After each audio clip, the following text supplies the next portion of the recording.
الرحمن الرحيم. الحمد لله رب العالمين، والصلاة والسلام على أشرف الأنبياء والمرسلين، وبعد. رب يسر ولا تعسر وتمم بالخير. بعد أن نشكر الله سبحانه وتعالى لكم رحمة متمات محمد صلى الله عليه وسلم, tunarudi kumshukuru Allah jalla jalaluhu, Allah ambaye kwa mapenzi na ihsani yake katujalia sisi wachache miongoni mwa wengi kuja kutekeleza amri hii miongoni mwa maisha yake. Na baada ya kuwa tumemaliza kutekeleza hiyo amri, tukabaki kwa ajili ya kusikiliza.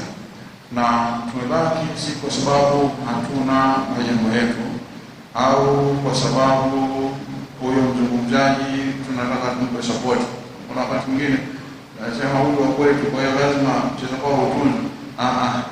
Bali ni kwa ajili ya Allah. Maana nataka kusikia Mwenyezi Mungu na mtume wake wanatutaka tufanye nini. Kwa hiyo kwa uchache wa shukrani tusemeni alhamdulillahi rabbil alamin. Naam,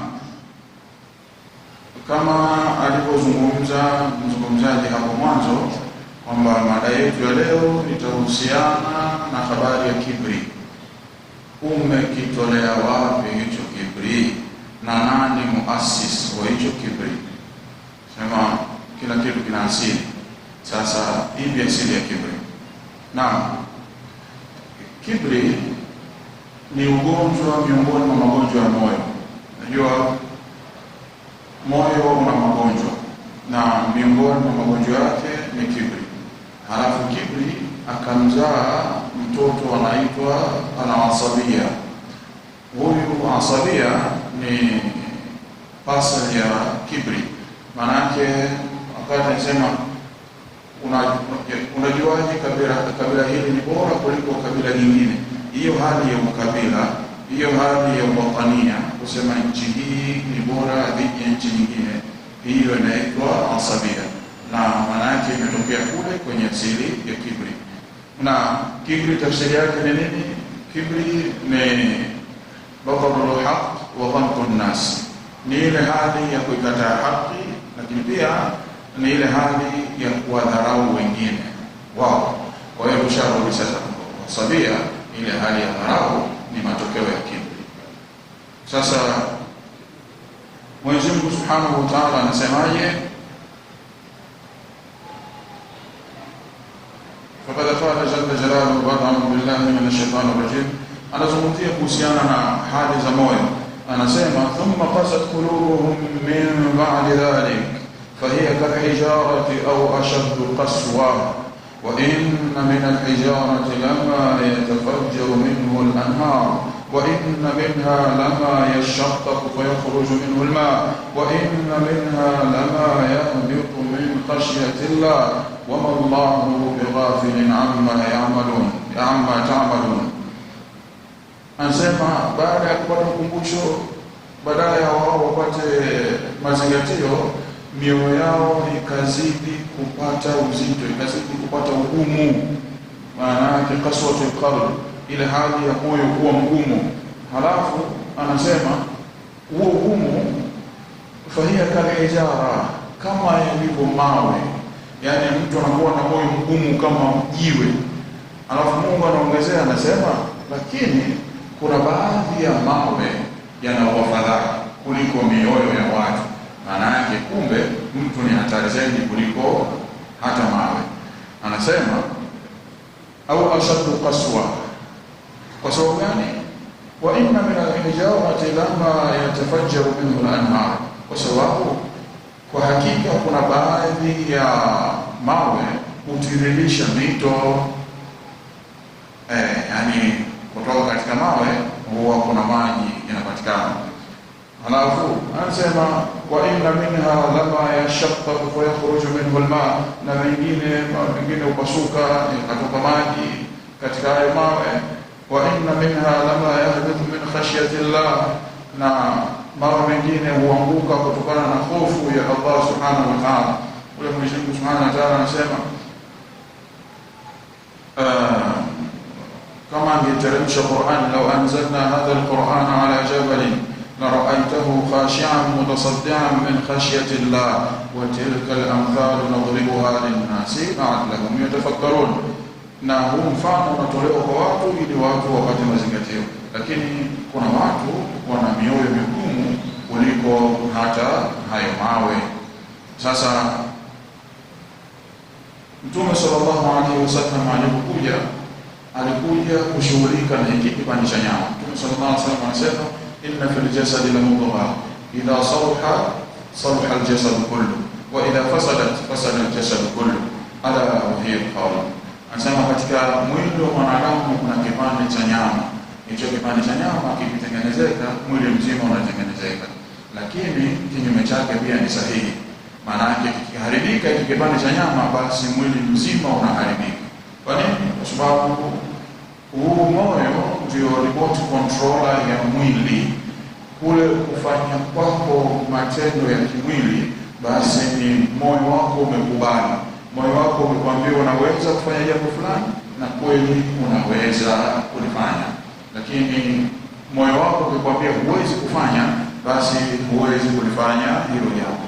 Sasa huu moyo kwa kuwa kwake remote control, huo una matatizo. Na ndio maana wanazuoni wanagawa, wanasema kuna a'malul qulub na a'malul jawarih. Maana kuna matendo ya moyo alafu kuna matendo ya viungo. Na matendo ya moyo yana thawabu nyingi au yana athari kubwa kuliko matendo ya viungo. Kwa hiyo kama kuna matendo ya moyo, maana yake vile vile kuna matendo mazuri na matendo mabaya. Miongoni mwa matendo mabaya ya moyo ni ile hali ya mtu kuwa na kibri. Maana yake kibri ni sehemu ya magonjwa ya moyo. Na mtu akiwa na ugonjwa wa kibri, unajua kuna wakati unaweza kuumwa malaria alafu ukajijua mimi naumwa malaria. Ila shida ya huu ugonjwa ni kwamba huwezi kujijua kwamba unaumwa ugonjwa. Unaweza kuwa na kibri alafu ukawa hujijui kwamba wewe unacho hicho kibri.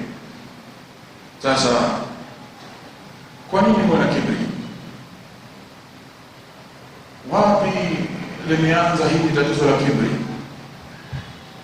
Baada ya kumuumba Adam alayhi salatu wassalam, Mwenyezi Mungu Subhanahu wa Ta'ala, kisa maarufu katika sura al-Baqara, wa idh qala rabbuka lil malaikati inni ja'ilun fil ardi khalifa ila akhir al-qissa. Maana yake kwamba aliwaamrisha malaika wamsujudie Adam na wakamsujudia. Sasa Ibilisi akakataa, ila Ibilisi aba wastakbar, isipokuwa Ibilisi alikataa, wastakbar, na akaleta kibri. Maana yake akajiona yeye ni mkubwa kuliko Adam. Kwa nini nimsujudie yeye na isiwe kinyume chake? Kwa nini yeye Adam asinisujudie mimi? Lakini bila kusahau huyu Ibilisi alayhi laana anashindwa kuelewa ile amri haikutoka kwa Adam. Ile amri imetoka kwa Allah. Allah ndiyo aliyeamrisha msujudie Adam. Sio Adam mwenyewe alisema nisujudie. Bali hiyo ni amri ya Allah jalla jalaluhu kuamrisha malaika wamsujudie Nabiiullah Adam. Sasa Ibilisi baada ya kugoma, Mwenyezi Mungu akamuuliza. Na Mwenyezi Mungu anamuuliza Ibilisi si kwamba hajui kilichomo ndani ya Ibilisi, isipokuwa sisi wengine tupate mazingatio. Sio kwamba tuna mashaka na Mwenyezi Mungu Subhanahu wa Ta'ala, ila kawaida mwanadamu ana ile hali ya upekua. Kwa nini Mungu alimlaani asingemuuliza kwanza huyu Ibilisi na nini? Sasa kabla hujafikia kujiuliza haya maswali, Mwenyezi Mungu mwenyewe akamuuliza Ibilisi rahmatullahi alayhi. Akamuulizaje? Qala ma ma'aka alla tasjud id amartu. Akamuuliza kitu gani kimekuzuia Bwana usisujudu baada ya kuwa nimekuamrisha? Tena hiyo phrase inaonyesha aliyetoa amri ni Allah jalla jalaluhu, sio Nabiiullah Adam ambaye amesema nisujudie. Ni Allah ndiyo aliyeamrisha. Sasa anamuuliza Ibilisi, mimi ndio nilotoa amri, kwa nini nilipotoa amri kwa wewe kusujudu? Bwana Ibilisi akatoa jibu akasema, qala, Ibilisi akajibu, ana khairu minhu. Wao, mimi ni bora kuliko wewe Bwana. Ubora wangu unakuja wapi? Khalaqtani min narin wa khalaqtahu min tin. Mimi umeniumba kwa moto lakini huyu Adam umemuumba kwa udongo. Kwa hiyo Ibilisi akaanza kuleta kibri kwa kupitia maumbile, kwamba huyu umemuumba kwa udongo, lakini mimi umeniumba kwa moto. Kwa sababu hiyo mimi niliumbwa kwa moto ni bora kuliko yule aliyeumbwa kwa udongo. Swali linakuja, nani aliyemwambia Ibilisi laani kwamba moto ni bora kuliko udongo? Lakini pia Mwenyezi Mungu Subhanahu wa Ta'ala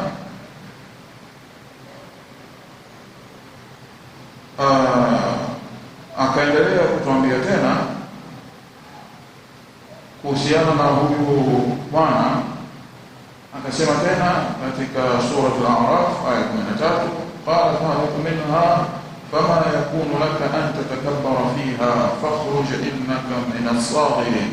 Kwa hiyo bado tunaambiwa tena kwamba hii hali ya kujiona bora kuliko mwingine, hiyo hali ni asili ya kibri. Halafu Mungu kamalizia fa innaka min as-saghirin, hakika wewe ni katika wale waliodogeshwa mdogo. Maana yake kibri, unajiona wewe mkubwa. Sasa Mungu anasema wewe ukijifanya mkubwa, basi kwa kitendo chako cha kujifanya mkubwa automatically unaingia katika dhalala, unadharaulika, unadogeshwa, unakuwa mdogo, aidha kwenye macho ya watu au kwenye macho ya viumbe wengine. Sasa vivyo hivyo tunaziona hizo hali katika maisha yetu ya kawaida. Kuna watu wanaweza wakajiona wao bora kwa sababu ya mahali walikotokea. Mimi mtu wa sehemu fulani ni bora kuliko mahali fulani. Pia kwa sababu ya rangi, kwamba rangi hii ni bora kuliko rangi nyingine. Lakini pia kwa sababu ya umbile, mimi mrefu, wewe mfupi. Mimi mrefu ni bora kuliko wewe mfupi. Sasa hiyo criteria ya kupima hiki bora, hiki si bora, tunachukulia wapi? Yaani hiyo mizani ya kuchagua kwamba hiki ni bora kuliko hiki, wapi tunakwenda kuichukua? Wapi tunakwenda kuiangalia? Kwa sababu sisi wote ni wageni katika ulimwengu wa ardhi. Mwenyeji wetu ni Allah Jalla Jalaluhu. Tumsikilize Allah mwenyewe anasemaje, ili tupime kipi bora kuliko kingine. Maana yake tutumie mizani gani? Mwenyezi Mungu Subhanahu wa Ta'ala anasema katika Qur'an, ya ayuhan nas, enyi watu, inna khalaqnakum min dhakarin wa untha waja'alnakum shu'uban wa qabaila lita'arafu inna akramakum 'inda Allahi atqakum. Enyi watu, sikilizeni vizuri, hakika mimi nimewaumbeni ninyi min dhakarin wa untha, wanaume na wanawake, halafu waja'alnakum shu'uban wa qabaila, kisha nikajalia makabila mbalimbali na mataifa mbalimbali. Lengo na makusudio ni nini? Watu wajifaharishe kwa makabila yao, watu wajifaharishe kwa mataifa yao, watu wajifaharishe kwa jinsia zao, watu wajifaharishe kwa rangi zao? La hasha. Litaarafu, la mutaalil, litaarafu. Kwa nini Mungu ameumba viumbe kwa mtindo huo, akatusimulia namna hiyo? Lengo na makusudio ni kwamba watu wafahamiane. Leo ukimwona Mwarabu unajua huyu ni Mwarabu hata kabla ya kuambiwa. Ndio makusudio ya Mwenyezi Mungu haya. Ukimwona Muhindi utajua huyu Muhindi hata kabla ya kuambiwa. Tena wakati mwingine mpaka makabila, kuna mtu ukimwangalia unasema huyu Muha, huyu Mzaramo, huyu Mnyaturu. Lakini lengo na makusudio ni nini? Ni watu wajifahari kwa sababu makabila yao, ni watu wajifahari kwa sababu ya maeneo wanayotokea? La hasha, ili watu tu wafahamiane. Na kutaka kujua hilo, toka nchi ya Tanzania, alafu kutana na Mtanzania mwenzio, bila ya kuambiwa utajua huyu Mtanzania. Hakuna mtu atakaye kuambia kwa huyu bwana anawezekana kama Mtanzania. Mwenyewe ukimwona utasema huyu Mtanzania. Hayo ndio yalikuwa makusudio ya Mwenyezi Mungu. Mwenyezi Mungu ametuumba hivyo alivyotuumba, ili kundi moja lijifaharishe dhidi ya kundi jingine. Hakufanya hiyo michezo Mwenyezi Mungu Subhanahu wa Ta'ala. Lakini akamalizia akasema, inna akramakum 'inda Allahi atqakum, hakika mbora wenu ni yule mcha Mungu zaidi. jihesabie kwamba wewe ni bora, kwa sababu tuseme kwa mfano unatokea Kilwa sisi wanatoka wazee kwa ajili ya kwenda Madina na kuonana na Mtume sallallahu alaihi wasallam. Sasa kila neno kwa Kilwa anasema ukitaja watu wanaotoka Kilwa, malizia kule mbele radhiyallahu anhu, ijione bora kwa vile unatoka Kilwa. Halafu usifanye amali yoyote, maana yake swala zikupite, dhikri zikupite, ibadati zikupite, halafu uende kwa Mwenyezi Mungu umwambie Mungu, mimi sikufanya hivyo vitu kwa sababu isifanye hizo ibada kwa sababu mimi automatically ni mtu wa peponi. Kwa nini mtu wa peponi? Kwa sababu mimi natoka Kilwa bwana. Uone kama unasomeka. Tunaelewana vizuri eh? Naam. Maana yake ni wewe kuwa na kabila utakalokuwa nalo, toka kwenye taifa utakalokuwa umetoka, lakini usishikamane na amri za Allah jalla jalaluhu, alafu ufike mbele ya Allah, nenda kamtangazie ukabila wako, nenda kamtangazie utaifa wako, nenda kamtangazie kimwa chako, alafu uone kama utanusurika na adhabu za Mungu. Lakini pia hebu tujiulize, kitu gani kinakufanya wewe ujihisi bora kuliko mwingine? Wewe ukienda chooni, ile haja kubwa ya kwako ni tahara, ya wale wengine ni najisi, ile ya kwako wewe tahara. Lakini pia ukitoa haja ndogo tahara, ila haja ndogo za wenzako hizo najisi. Sasa kama unatoa najisi, kama unatoa mwingine, kama na wewe unanuka, maana ndio asili ya maumbile mwanadamu kunuka. Unashangaa mzungufundi, maua yanatoa harufu nzuri, lakini binadamu anatoa harufu mbaya. Kama binadamu wewe unanuka vile vile kama anavyonuka mwingine, kitu gani kinakufanya ujihisi wewe bora kuliko mwingine? Nini kinakufanya unadhani kwamba mimi ni bora kuliko huyu au mimi ni bora kuliko yule? Kitu gani? Lakini hii inapelekea kuna tatizo ni ugonjwa wa moyo huu, alafu ukazalisha tatizo lingine kwa wale ambao wanaonekana wao ni dhalili. Unajua mtu Waarabu wanasema kathratu tikrar tuallimu al-imar, kurudia sana mpaka punda kunamfundisha. Kwa hiyo kuna mtu inawezekana kashaambia wewe dhalili, wewe mdogo, mpaka akaikubali kwamba kama mimi kweli mdogo. Sasa hilo pia ni tatizo. Kwa nini? Kwa sababu wewe mdogo umepima kwa kipimo gani? Tukisema lakini Mungu sikasema inna akramakum inda Allahi atqakum. Kwa hiyo kumbe tunaweza kujitakabari kwa sababu ya uchamungu wetu. Mungu anasemaje? Fala tuzakku anfusakum huwa a'lamu biman ittaqa. Msizitakase nafsi zenu, bali msijione nyinyi bora katika dini, msijione nyinyi wachamungu zaidi kuliko wengine.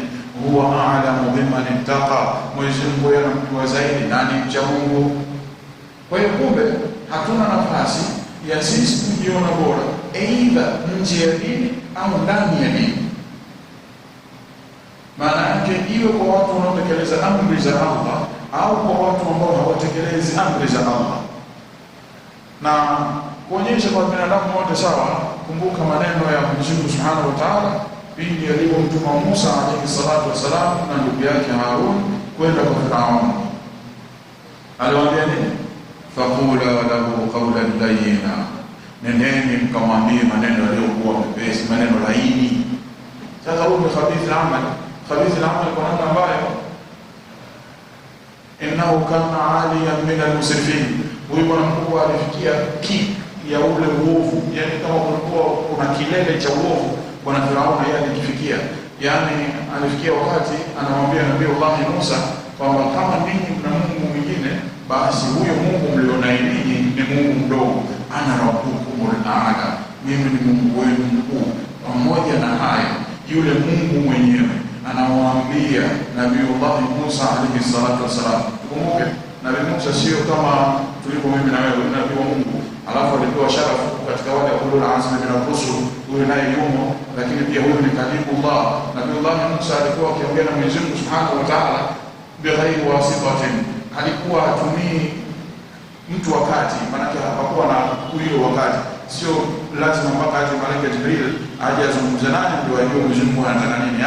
Alikuwa anazungumza na Mwenyezi Mungu moja kwa moja, pamoja na sharafu hiyo aliyopewa. na pamoja na uovu wa huyo anayetumwa kwake, kwa sababu anajua hao wote viumbe nini jamani, hawa inabidi fakula lahu qawla bayyina, nendeni mkamwambie maneno yaliyokuwa laini. Sasa basi, kuna mtu bora kati yetu kuliko Nabii Allah Musa alayhi salatu wasalam? Bila shaka hapana. Vipi?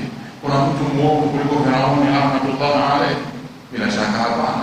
Sasa inakuwaje leo wewe unamtazama unasema kwa jicho la dharau, kwa jicho la ubayo?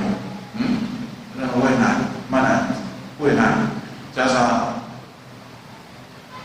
haya matendo ni matendo au ni ugonjwa au na magonjwa ya moyo, lakini pia ni matendo ya kijani. Kulitokea kisa مع جابر بن عبد الله رضي الله عنهما قال كنا في غزاة فقسع رجل من المهاجرين رجلا من الأنصار فقال الأنصاري يا الأنصار، وقال المهاجر يا المهاجرين، فسمعها الله رسول الله صلى الله عليه وسلم قال ما هذا؟ قالوا كسع رجل من المهاجرين رجلا من الأنصار فقال الأنصاري يا الأنصار، وقال المهاجري يا المهاجرين. فقال النبي صلى الله عليه وسلم دعوها فإنها منتنة. Wako katika baadhi ya vita Muhajirun na Ansari, ikatokea muhajiri mmoja akampiga Ansari. Sasa yule Ansari hakujitetea yeye kama yeye, akaita Ansari wenzake, enyi Ansari. Maana yake nini? Kwamba kila siku Ansari anaingia kwenye ule ugomvi, anatakiwa aingie kwenye ule ugomvi. Lakini pia huyu bwana alipoona kwamba mwenzangu anaita Ansari, kwa hiyo watu watakuwa wengi na mimi niite nani? Na yeye akaita Muhajirun, ni Muhajirun. Maana yake na Muhajirun nao wasimama upande wa bwana kwa ajili ya kumtetea. Sasa Mwenyezi Mungu Subhanahu wa Ta'ala akamsikilizisha mtume wake sallallahu alaihi wasallam, akauliza nini kimetokea? Akasimuliwa kilichotokea. Baada ya kusimuliwa, mtume sallallahu alaihi wasallam akasema, acheni hiyo michezo, fa innaha muntina, kwa sababu hiyo muntina ni harufu mbaya, kitu kinachonuka. Maana yake sio kitu kizuri cha watu kujinasibu kwa makabila yao, kwa watu kujinasibu kwa maeneo wanayotokea, kwa watu kujinasibu kwa nchi zao. Fa innaha muntina, hilo jambo linatoa harufu mbaya, linanuka, sio jambo zuri. Maana kinachonuka akiwi kizuri. Lakini pia kulikuwa na story ya Abu Dharr al-Ghifari. Abu Dharr jina lake anaitwa Jundub bin Junada, ila kaitwa kwa jina la Abu Dharr kwa sababu ya ile hofu na wara na ule uchamgu wake, kwa namna ambayo alikuwa hapendi hata kumuumiza sisimizi. Maana yake ikitokea akaona hapa ni sisimizi, ilikuwa aweke mguu wake hapo. Sio dhambi ikitokea ukakanyaga sisimizi kwa roho, isipokuwa yeye kutokana na kwamba sio dhambi, ila kama ule uchamgu wake ikawa kanyaga akanyaga kwa makusudi. Sasa mchamungu wa namna hii, huyo Abu Dharr al-Ghifari au Jundub bin Junada, ikatokea siku akakoruzana na Bilal bin Rabah. Inaeleweka vizuri, huyo Abu Dharr alikuwa Mwarabu na Bilal alikuwa mtu mweusi. Kwa hiyo bwana Jundub bin Junada au Abu Dharr akamtukana Bilal kwa mama yake, yani alimtukania mama yake kama vile alimtia aibu kutokana na vile alivyo yeye mweusi na vitu vya namna hiyo. Sasa mtume aliposikia akamwambia Abu Dharr, akamwambia innaka mru'un fika jahiliya, hakika wewe ni mtu ambaye bado una ujahili ndani yako, Fikiria huyu ni sahaba mkubwa kiasi gani? Fikiria huyu ni mtu wa namna gani? Sio sahaba tu kusema kipindi hicho alikuwa mpya kwenye Uislamu. La hasha, huyu alikuwa sahaba mkubwa radhiallahu anhu, lakini kutokana na ubaya wa kitu alichokifanya Mtume sallallahu alaihi wasallam akatumia maneno makali kabisa, innaka mru'un fika al-jahiliya, wewe ni mtu ambaye una ujahili ndani yake.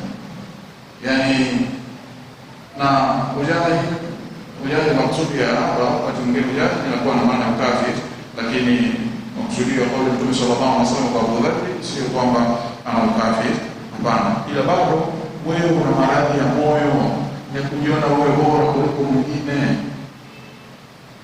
Sasa hebu ndugu zangu tujiulize, hiyo hali ya kundi moja kujiona bora kuliko kundi nyingine imetufikisha wapi? Madhara mangapi leo hii tumepata Waislamu na Uislamu kwa ujumla wake kwa sababu ya hiyo hali ya ukabila, kwa sababu hiyo hali ya utaifa. Wakati mwingine inawezekana ikawa ni msikiti ambapo tunataraji kwa kitabu cha Mwenyezi Mungu na sunna za Mtume wake sallallahu alaihi wasallam ndio ziko ndani yake, watu wataangaliana makabila vile vile, kwani huyo anatakiwa kuwa imamu kabila gani? Sasa hiyo wale wa kabila, rafiki yangu wewe, na kuswalisha bila uhusiano nini? Lakini sasa ndio tayari tushakuwa wagonjwa. Sasa kama tumeshakuwa wagonjwa, nini tafanya? Tujitahidi tuache huo ugonjwa, hilo ni tatizo. Ndugu zangu,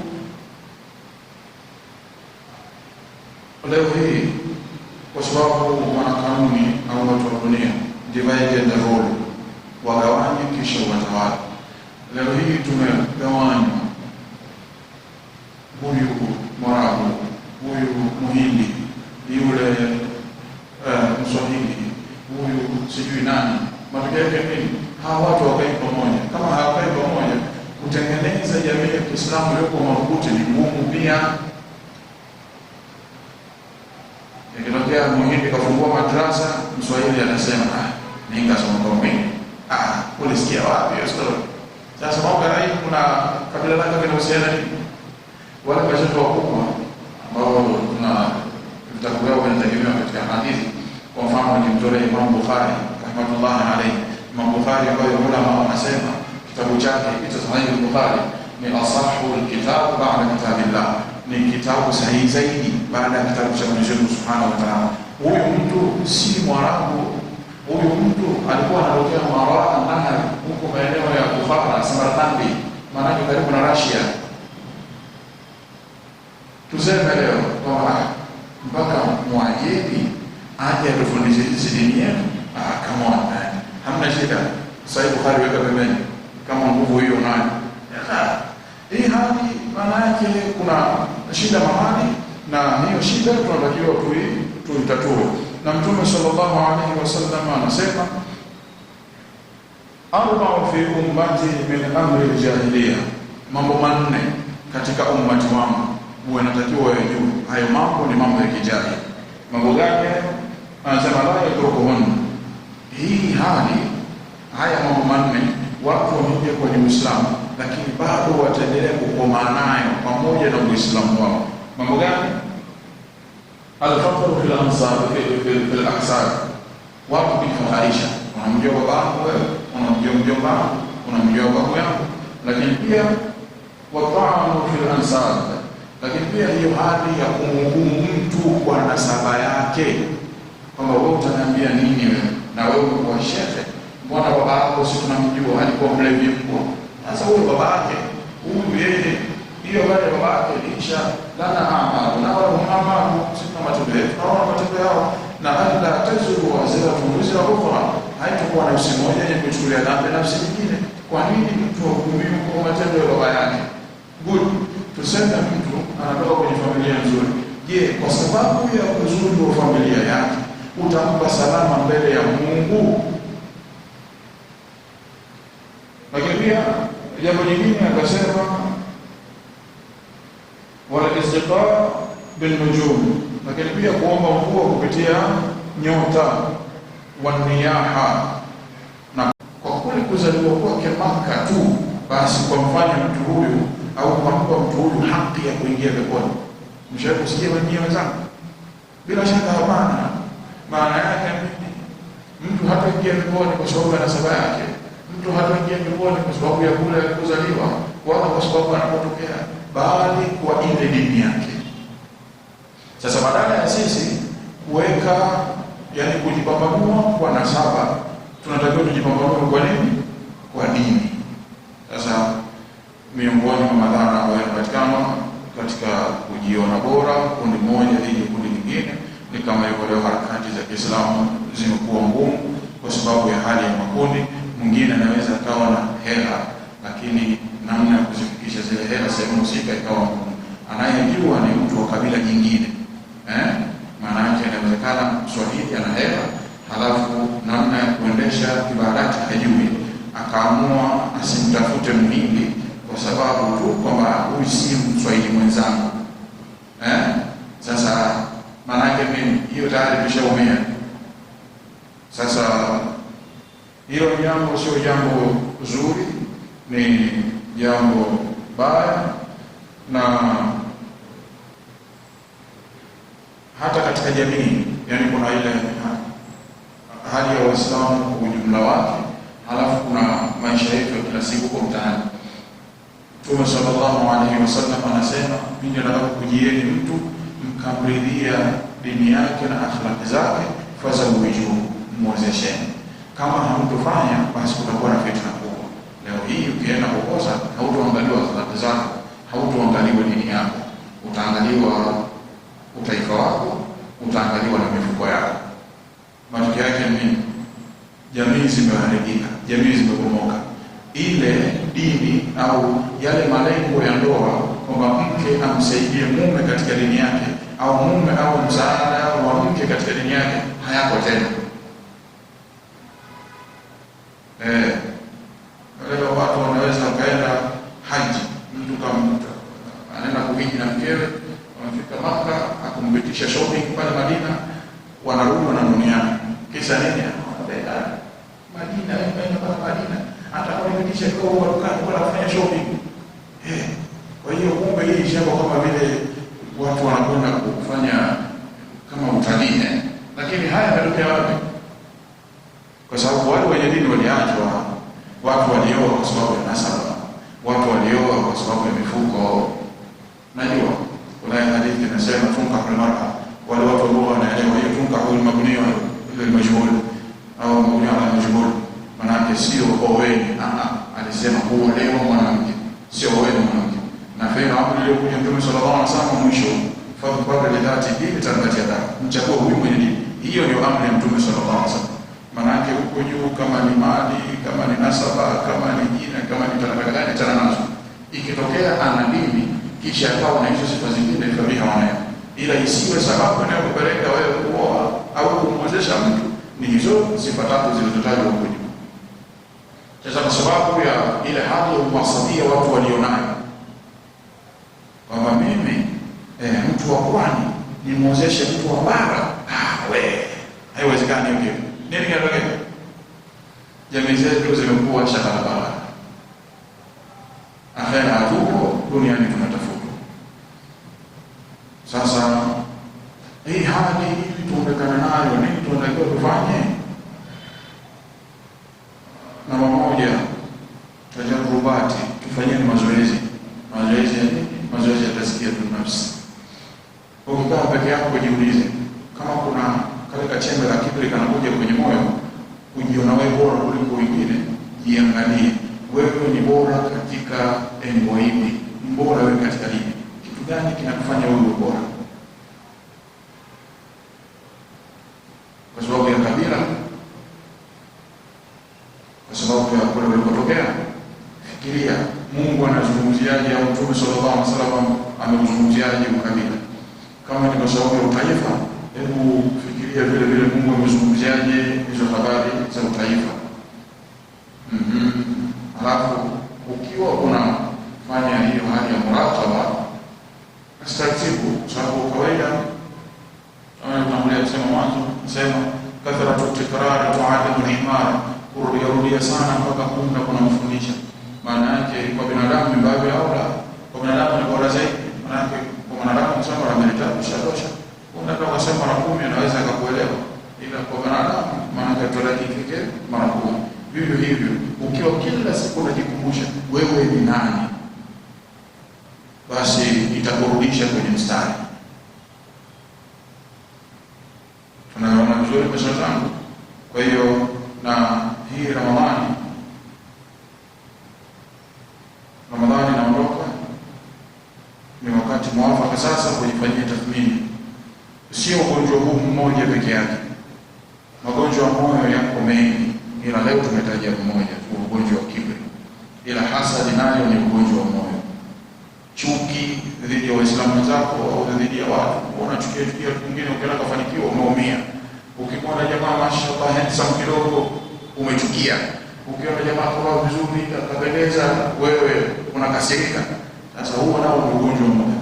Ila sasa wakati mwingine tutakapopata sana tutazungumzia haya, ila kwa leo tuishie hapa kwenye huu ugonjwa wa kiburi, na dawa yake ni hiyo kwamba tujifanyie muraqaba, tujihesabu nafsi zetu, lakini pia bila kusahau tufanyeni sana dawa ya kujikanusha. Dawa ya kujikanusha vipi? Kwamba wewe si lolote si chochote. Kadri unaposikia wewe si lolote si chochote, katika akili itakaa hiyo. Ikishakaa hiyo kwenye akili, maana tayari utakuwa umeshajisaidia. Yaani hautoweza kumdharau mtu mwingine kwa sababu ya kabila au kwa sababu ya hizo zilizotajwa hapo nyuma. Kwa hiyo tutieni nia madhubuti kuanzia hivi sasa, tutakuwa tunafanya muraqaba, lakini pia tutakuwa tunafanya dawa ya kinyume na kibri. Maana watu wanatawadha. Kwa tulisema madhara ya kibri ni kuwa mdogo. Mwenyewe anasema fadhlu jamina, anasema ila nimesoma mwanzo, anamwambia Ibilisi fa innaka min as-saghirin, kwa hakika wewe ni mdogo. Lakini pia Mtume sallallahu alaihi wasallam anasema man tawadha lillah rafa'ahu Allah, yule ambaye atajishusha kwa ajili ya Mwenyezi Mungu atampandisha. Lakini kinyume chake pia ni sahihi, yule atakayejipandisha akajikweza, Mwenyezi Mungu atamshusha. Kabla hujafika wakati wa kushushwa, tujishushe wenyewe kwa ajili ya Mungu ili Allah atupandishe. Lakini pia jambo la mwisho katika tibi za ugonjwa ni dua. Tumwombe Allah subhanahu wa ta'ala, kwa sababu yeye ndio mioyo yetu iko mikononi mwake, anaigeuza vile anavyotaka. Basi atuondolee huu ugonjwa wa kiburi katika mioyo yetu, kwa sababu tukifika kwa Mwenyezi Mungu tuna chembe ya kiburi, basi huyo anaharamishiwa moto kwa kuwa na chembe ya kiburi. Vipi wewe ikiwa na mfumo wako wa maisha uko hivi, yaani kila kitu chako unaona sana ndio bai, hii warabu huwezi kununua hii, unaona kofia ndio bai, hii waende mtaipatia wapi? Wewe kazi yako mashaka kwa siku huko hivi kwa dharau wengine au wataja wengine kwa baya. Kama ukijeba kweli umma wako, kama wewe mwanaume kweli una uwezo wa kukosoa maumbile ya Mungu, umma watu wako watakao kuwa bora kuliko wale walioumba hapa. Allah kashawaumba wewe, unataka kujifanya bora kuliko mwenzio. Come on, tuacheni mchezo. Kwa hiyo tuombe Mwenyezi Mungu Subhanahu wa Ta'ala atujalie ni wenye kusikiliza maneno, lakini pia kuyafanyia kazi. Subhanallahi wa bihamdihi, subhanaka Allahumma wa bihamdik, ashhadu an la ilaha illa anta, nastaghfiruka wa natubu ilayk. Subhana rabbika rabbil izzati amma yasifun wa salamun ala al-mursalin walhamdulillahi rabbil alamin.